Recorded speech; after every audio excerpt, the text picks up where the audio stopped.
Welcome into the DNVR Fantasy Podcast, presented by DraftKings Sportsbook. My name is Jake Schwanitz. Joining me in a matter of seconds will be Kale Sorbo. Tons to get to today. Our leading topic going to be about Clyde Edwards-Helaire, if his breakout is finally here, if he can finally be trusted as a RB1, RB2 type. Also, King Henry is back. We can cover Chris Olave, Breece Hall. Tons of stuff to get to today.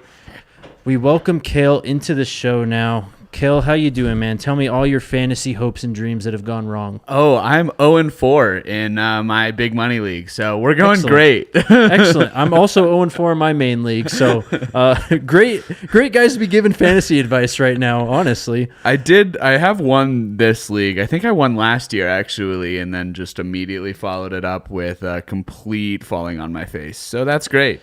That tends to happen in fantasy football. She can be a cruel mistress for sure.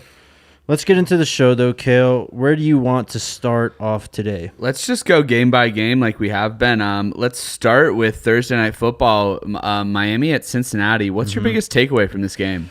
Well, the biggest takeaway for me, I think, is that Miami and this offense is going to be severely hamstrung depending on the health of Tua Tagovailoa. Teddy Bridgewater came and did all right, 14-23, 193 yards, but just not near as efficient as Tua, so that's a huge hit. We saw Jalen Waddle only 39 yards. Tyreek Hill still produced some points, but man, it's going to be rough for the Dolphins going forward. I agree. Any concern for you pulling either of those guys out of your lineup? Are you benching either of those guys, Tyreek or Jalen Waddle? Tyreek, I think, is proven enough that you can still throw him in there. Waddle, I have in our office league, and so that was a disappointing one to see. Depending on depth, it's absolutely, I think, in the cards of debating whether or not you want to start Jalen Waddle through the future. And then, do you have any big questions coming out of this week? This game in particular? Yeah. I guess just the health of Tua. I think that's the biggest thing, and it's going to determine a lot of these fantasy players. This whole backfield and these wide receivers. My big question is Mostert the guy? It really seems like he is the more explosive of the two backs, but then Chase Edmonds is still getting those carries. I don't think they're both startable, so what do you do in that situation there? Yeah, it's tough to say. I like the talent of Raheem Mostert for sure. He's been one of my guys for a while, just keeps getting hurt. He did outtouch Chase Edmonds 15-5, though, so I think that's pretty telling. But if it's anything to go by, this is still an NFL running back room. There's going to be tons of rotation. This one might just be a flex-dependent touchdown type of thing when you want to start one of these guys or have to. Totally. All right, next game, we've got Minnesota at New Orleans. Early morning, some London funkiness going on here. Yeah, for sure. What's your biggest takeaway from this game? Biggest takeaway for me, Chris Olave is quarterback proof, it looks like. This guy just gets open. He makes big plays. He's got the speed. We saw it coming out of Ohio State. Dalvin Cook, though, a little concerning. 20 carries, only produced 76 yards. He does have that shoulder injury he's dealing with. He doesn't quite look like Dalvin from a couple years ago, does he? Yep. I think the carries might be starting to add up a little bit. And he's always been an injury banged up guy that plays well when he's on the field, but it's starting to look like the carries are loading up there. And you're right. Olave is just quarterback proof. Another week. Only 7 targets this week, but he did have 41 snaps. So he's still getting plenty of run in that offense, and he's going to be a double-digit target guy most weeks. Also, another thing from this game, Latavius Murray was the leading rusher for the Saints. He's no longer on the Saints. He's a Denver Bronco. He's a Denver Bronco. So there is a void in the New Orleans Saints backfield. Mark Ingram got 10 carries, didn't do much with them. It might be tough if you're a Mark Ingram owner or I guess a Kamara owner too until he comes back because, that's concerning that he was declared out. Kamara was borderline unplayable before the injury even. So it's a backfield that makes no sense. I don't really think Kamara is a starting just lock it in guy anymore anyway. So that's concerning. What's your biggest question about this game? Biggest question. How explosive is the Minnesota's Viking offense is my biggest question, because I think in week 1 we saw a lot of what the hype was built up to be, right? And really since then, I mean, they scored 28 points, but Kirk Cousins, 273 yards passing, 1 touchdown, 1 interception.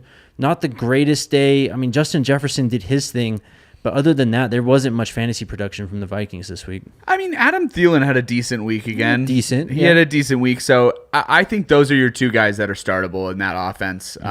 Is you've got Adam Thielen and Justin Jefferson. Justin Jefferson proven to be a little bit of a boomer bust type of guy.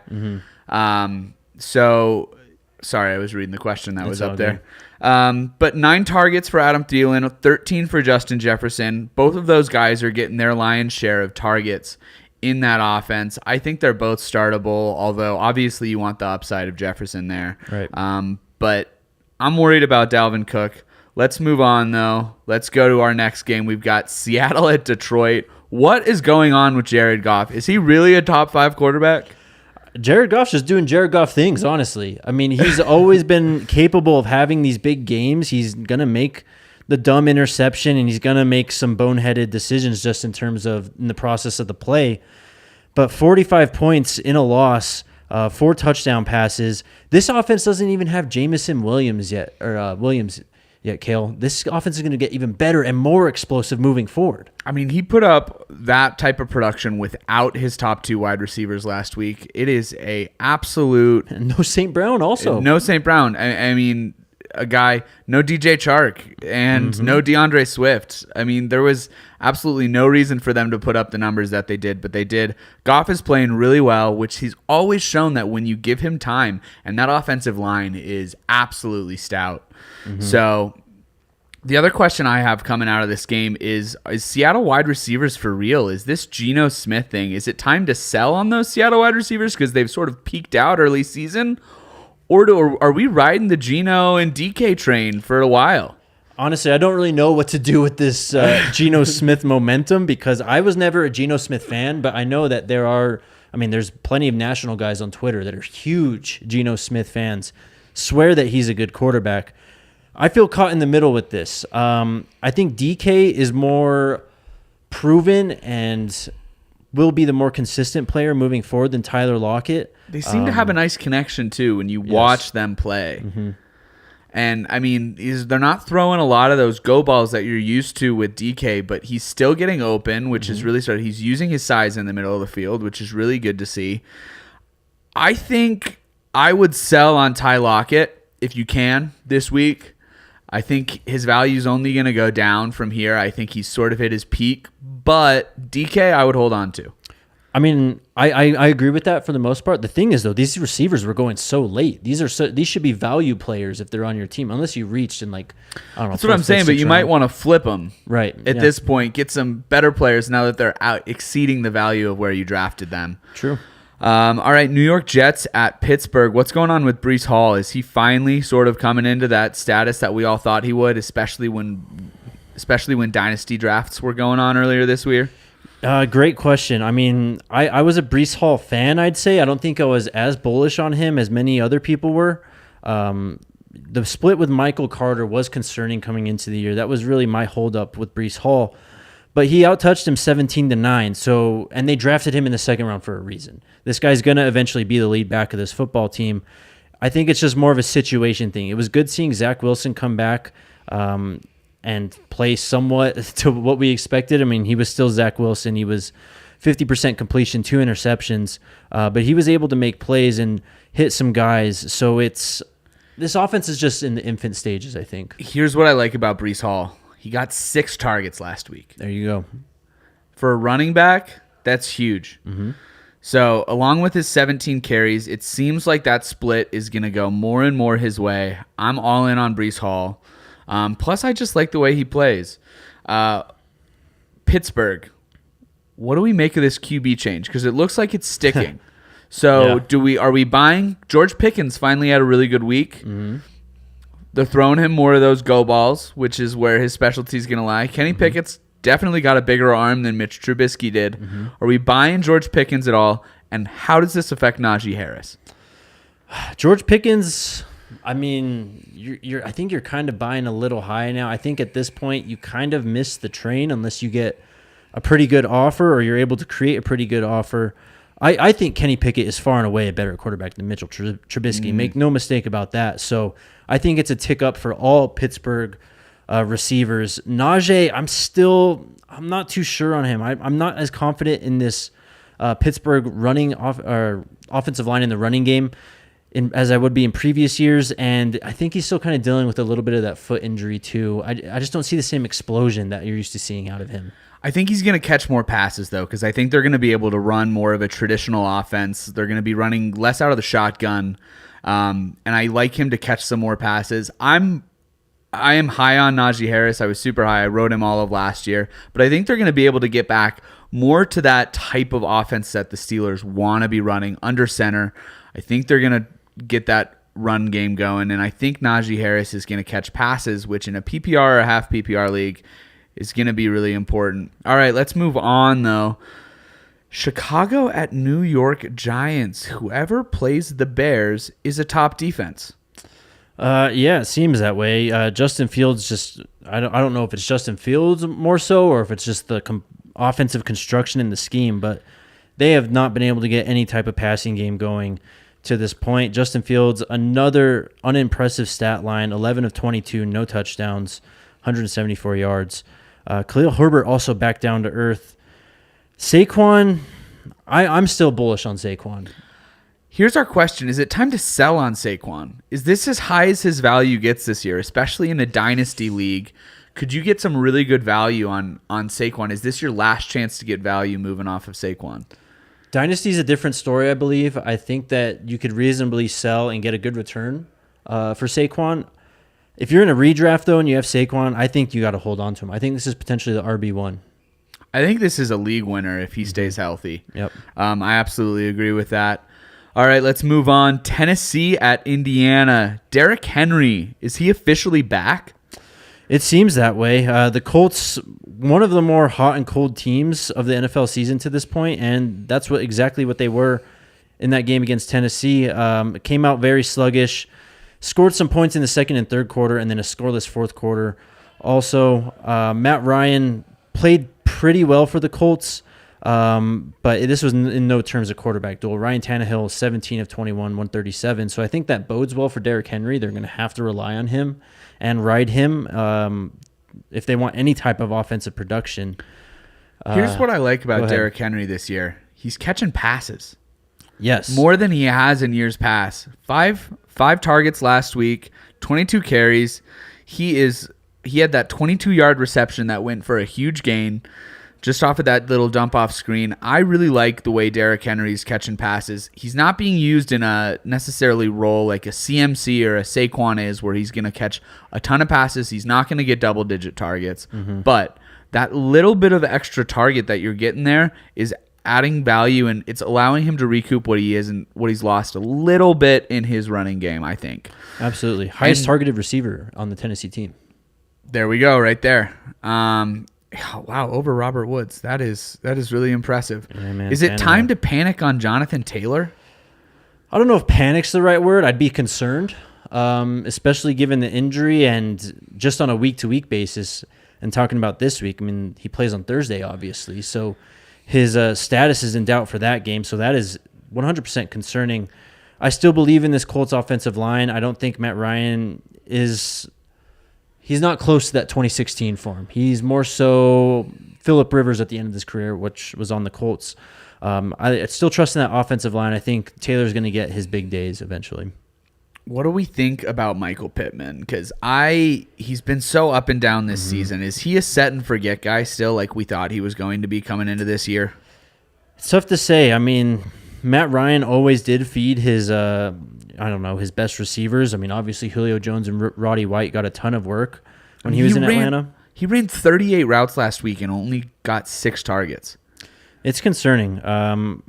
I just think the passing game in Indianapolis is concerning overall. I mean, Alec Pierce is someone who'd be a nice, waiver wire if he's still available type player. But I just don't trust anyone, Matt Ryan included, in this passing game. Much agreed. All right.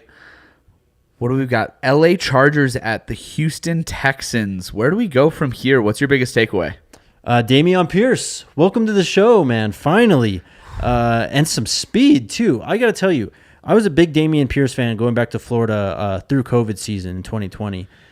I've been watching him for a long time. I've never seen that type of speed from Dameon Pierce. He's got some wheels. That was very impressive. He was underutilized at Florida. It's good to see that he's finally settling in as the lead back. It seems like Justin Herbert is healthy enough, though, too, if you want to talk about the Chargers side. Where do you want to go from here, though, in this one? Let's start with Gerald Everett, because I think he's dope. Yep. 6 targets from the tight end position, and he's making the best out of it. Like, I'm really buying in on Gerald Everett. I think he's starting to forget tight ends for the rest of the year. I think so. I mean, at least 4 targets in every game. And that 4-target game was week 1. He had 10 targets week 2, 6 the last 2 weeks. And especially if these wide receivers for the Chargers keep kind of dropping like flies. I don't know if Keenan Allen's coming back this week or not. I haven't kept up on him. But especially if Keenan Allen's out, Gerald Everett is a start and forget tight end. They're using a lot of 12 personnel, 37 snaps that had at least 2 tight ends on the field last week, which is crazy. It's great information. And 25 routes run for Gerald Everett and 6 targets. He is almost being utilized as a low-end wide receiver too. I would buy in, and he is a trade target. If you are in the running right now, I think you could get a really good value trading for him right now without having to give up that much. Give up a low-end wide receiver too for Gerald Everett, maybe in a 1-for-1 swap, and you can really plug in your tight end for the rest of the season. Agreed. All right, let's move on. Cleveland at Atlanta. Algiers, weird game. Weird game. Is Mariota the rare good real-life QB but bad fantasy QB, especially for one who has some upside with his legs? You would think he would almost be a diet Jalen Hurts, but it hasn't been anything like that. This is how he was in Tennessee when he was the starting quarterback. I mean, this looks exactly like a Tennessee Marcus Mariota stat line. 7 of 19, 139 yards, 1 interception, was sacked once. On the ground, 5 attempts, 3 carries. But when you watch the offense, they're moving forward a lot and able to pick up first downs. The offense is fun. It is fun. A lot of good fun guys in Cordell Patterson, Algier. When Pitts is finally getting involved, he finally had a catch this week, only 25 yards. London, a disappointing production game from him too. Yeah, I mean, I have to wonder if we do see Desmond Ridder sometime before Thanksgiving at this point. But I don't know if it's just so much like that Tennessee situation with Mariota. It's almost like he's not bad enough to really bench, but you really need more. Yeah.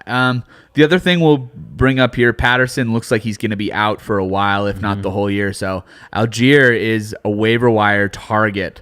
Definitely. We'll get to that later, but anything on the Cleveland side that you want to get to other than Nick Chubb and Kareem Hunt are both still startable running backs? Yep. I mean, those guys are absolute beasts. They've proven that year in and year out, basically since they came into the NFL. A little bit of a down week for Amari Cooper, but I would still buy in on him. He's catching a lot of passes there. I'm feeling good about Njoku, too. Yep.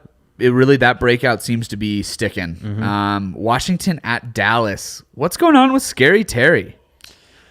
Yeah, I think he's suffering from Carson Wentz syndrome right now, however you want to take that. Jahan Dotson's seeing some targets too. I think off the top of my head, I know he scored 1 touchdown. I think he had another big play or something that was overturned on penalty. He's getting the looks that you want to see. To answer your question, though, with Terry McLaurin, I think this just happens sometimes to these guys that are number 1 targets. They get focused in game plans.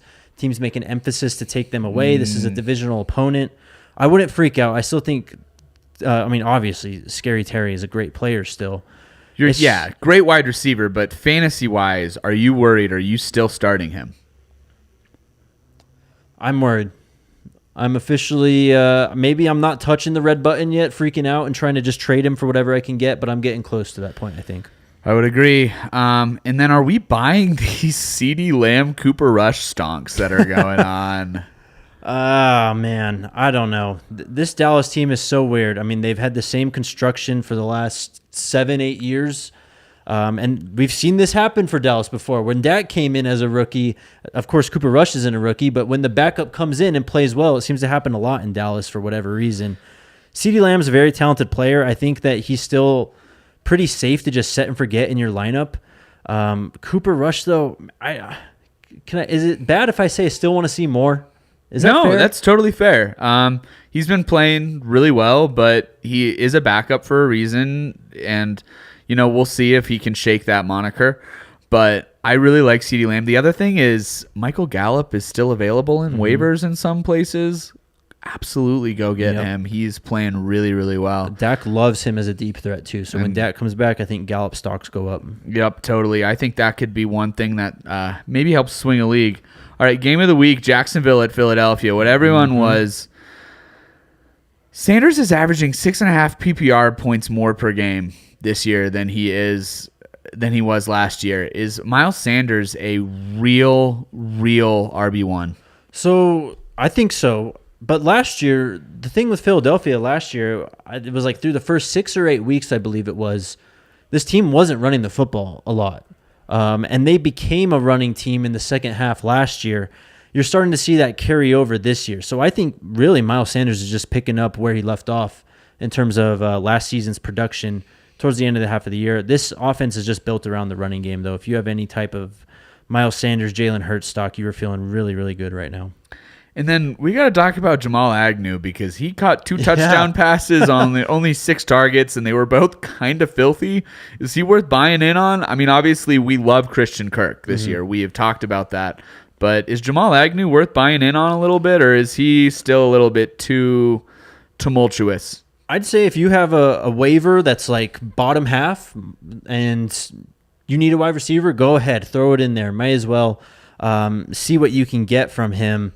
I do think eventually we see these other guys start to become the leaders in this receiving core. Christian Kirk, Marvin Jones, DJ Chark DJ Chark's not on this team anymore. Who am I thinking of? The other wide receiver. Let me pull it up real quick. Regardless, I'd like to see Marvin more, Jones Jr. Marvin Jones. I'd like to see more from Travis Etienne in the receiving game too. I thought this is why this guy was brought into this team, and we just haven't seen that from him. Yep, I would agree, but I just don't think it's going to happen. I think they're just using James Robinson in that role because I think Peterson just thinks he's the better back, and that might be the case. He's right. All right, let's move on. Next game, we've got Buffalo at Baltimore. Dobbins returns and was good. He was decent. He was decent in his first start back. Are we finally getting some clarity in that Baltimore backfield? Is J.K. Dobbins going to be that guy? I think he always was that guy. Just had to get back from the injury. Baltimore played it really safe with his health and making him come along at his own pace, not rushing him back. And I think that the way that he was used early, obviously down near the goal line, getting the touchdown, that's what you want to see from him. And I think that's the player that they envision him being in this offense eventually. 4 targets too, which in PPR you great. really like.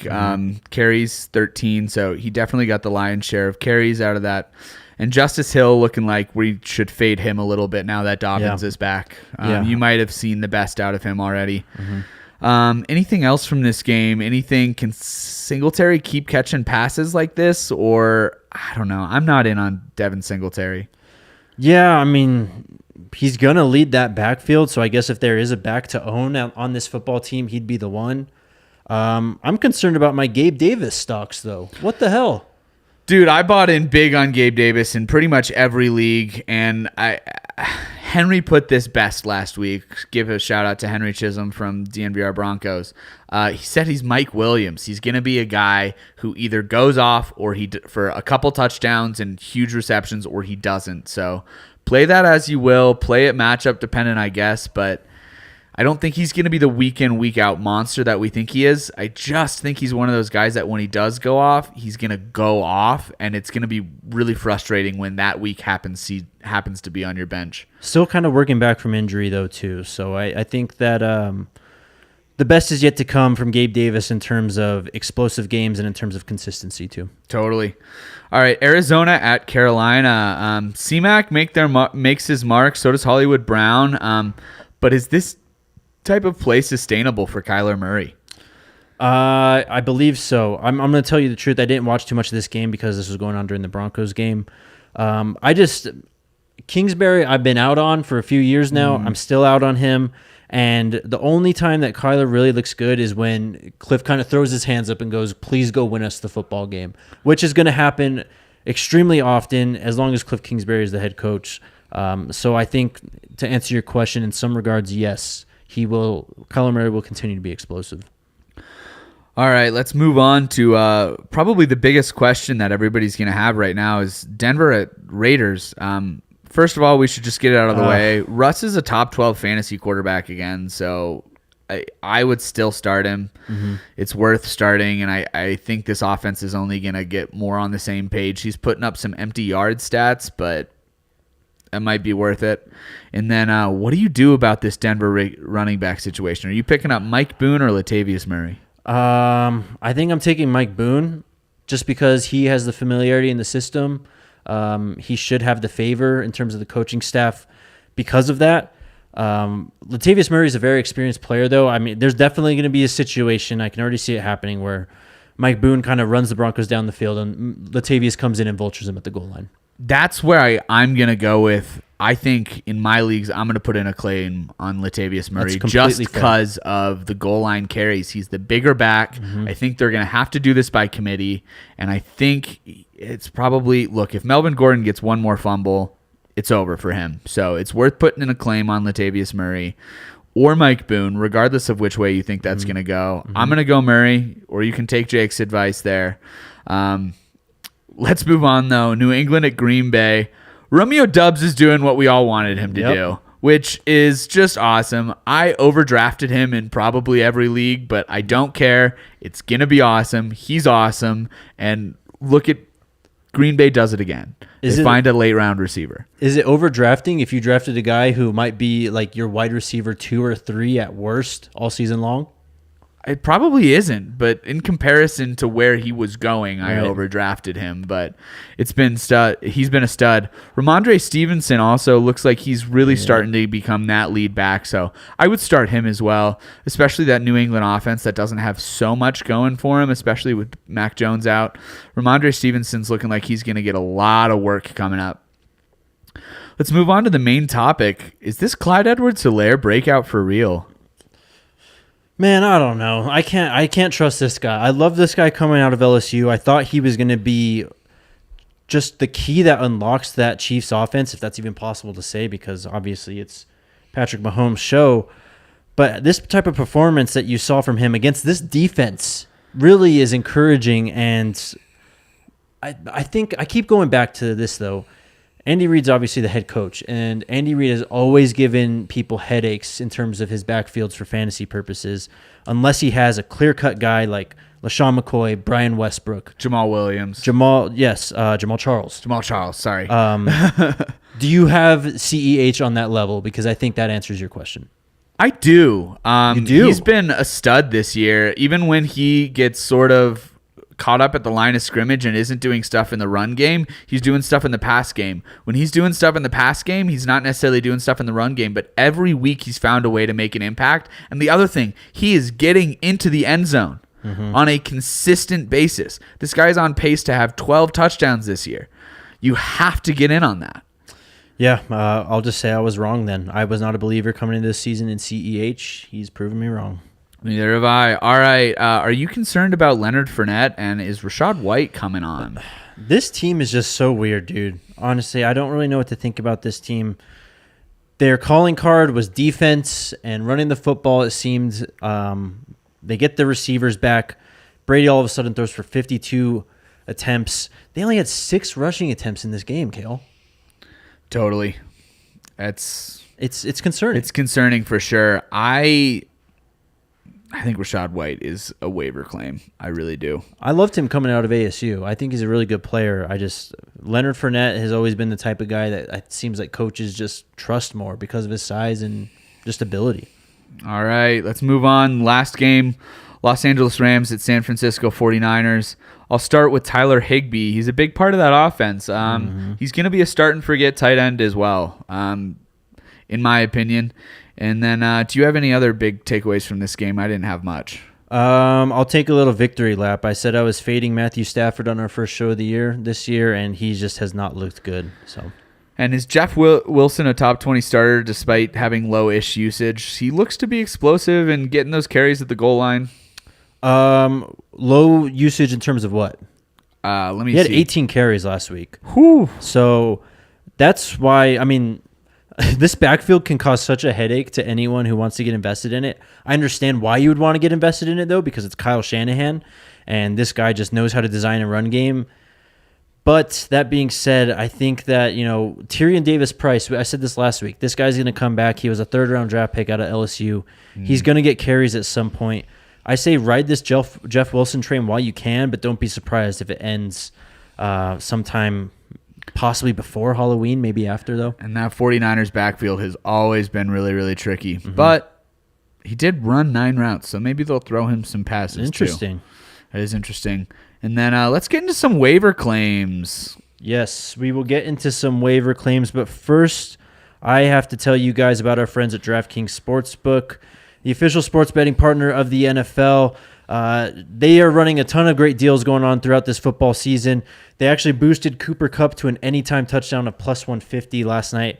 That unfortunately did not hit. I was in on that. Were you in on that, Cal? I was also in on that. I think a lot of people were. It's a bummer. Those hit more often than not, though. So keep an eye on those Cooper Kupp touchdown odds. Anytime you see a boost, I think it's wise to go ahead and press your luck there. Download the DraftKings Sportsbook app now and use promo code DNVR to get $200 in free bets if your team wins when you place a $5 bet on any football game. That's code DNVR, only at DraftKings Sportsbook, an official sports betting partner of the NFL. Minimum age and eligibility restrictions apply. See show notes for details. All right, let's get into some waiver claim big board here. I'll just run through these guys and you tell me who you like out of them. Romeo Doubs, Tyler Algier, Rashad White, Brian Robinson, Jared Goff, whoever you like out of those Denver running backs, Nyheim Hines, and Raheem Mostert. Who's your guy? My guy is Romeo Doubs. I think he's easily the best value from those guys that you said, but I am very, very, very intrigued by Brian Robinson. Okay. I'm really in on Algier. I think he's going to get the lion's share of those carries now on sort of a balanced offense there. And then I really like Jared Goff. If you need a quarterback, he's playing like a QB1 right now. Yep. Highest scoring offense in the NFL, I believe. And they are the highest scoring defense in terms of points allowed. So they're going to be in shootouts, it seems like, all year. Seems like that, which I'll get to that in a second. But do you have any takes about these guys that you really want to get off before we move on? Rashad White, we talked about him a little bit. I do think this is a guy worth investing in, as you mentioned, putting a waiver claim in on him. You're going to see him, I think, used more in terms of usage in passing game and running game. Fournette's still going to be that bruiser. He's probably going to be the vulture for Rashad White on some of these occasions.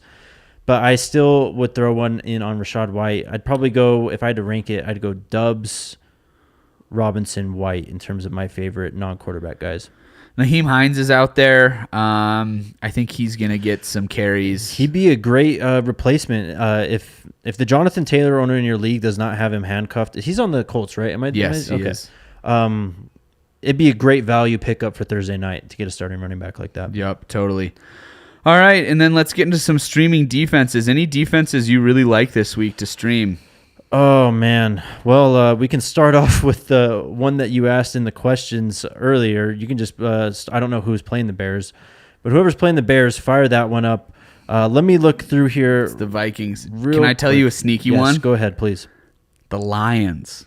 Against Bailey Zappi, huh? Against Bailey Zappi. Interesting. I know they've been the worst fantasy football defense so far, but that means they're going to be available. Yeah. And I do not buy this Pats offense for a second week in a row behind Bailey Zappi. So that I'm going to throw that out there. The other one I really like is Jaguars Texans. Yes. That is going to be a slog of a game. Pick whoever you like there. The Jags defense is still available in a lot of leagues. I don't know why, because it's been one of the best defenses in the league this year, but throw the Jags defense on there. I like Tampa Bay at home with Atlanta coming to town. We talked about that Atlanta offense. Cordell Patterson now injured. Marcus Mariota not really playing at a very explosive and efficient rate. I am also very interested in the Chiefs on Monday night, playing at home with the Raiders coming to town. The Raiders had a big win last week, and I think going into Arrowhead, that hostile environment, it could very easily flip on Las Vegas. I think that team wants to make a statement that they're still who we think they are, and I think that defense is going to play with their hair on fire. We don't have many questions going on because we already talked about Latavius Murray coming in. So anything else you want to get to before we get out of here? I think I'm good, man. Please pray for me. I'm not doing too good in my leagues this year. It's really hard. I opened my sleeper in my Yahoo Fantasy app and just sadness fills my body. I'm not doing too hot either. So take everything we say with a grain of salt from two guys who are not doing too great in fantasy this year. I have to go move and end the show. All right. Thank you, everyone, for tuning in and watching. Make sure you check us out next week. Are we planning on Tuesday again, Kale?